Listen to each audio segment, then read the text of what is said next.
Hey guys, welcome back to my channel. In today's video, I'm going to show you how to fix the Nvidia control panel fail to apply setting error on your laptop in super simple step. If your settings aren't saving or you see the message, don't worry, let's fix it.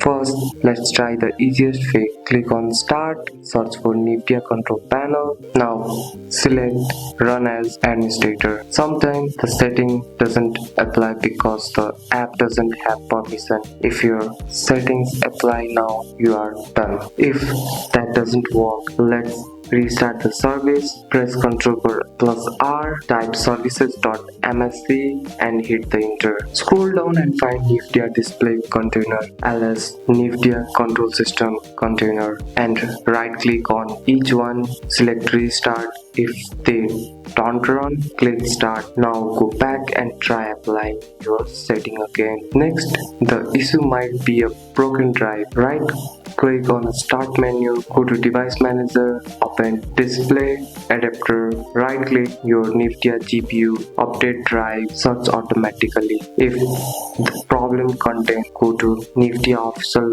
website, download the latest drive for your laptop GPU and install it free. If nothing works, try a reset. Open Nvidia control panel, click manage 3D, click setting, click restore default, then try applying your setting again. Sometimes a wrong custom setting caused the failure. That's it. That's all for today's video guys. If you found this video helpful, drop a like and subscribe for more videos. Thanks for watching. See you next one.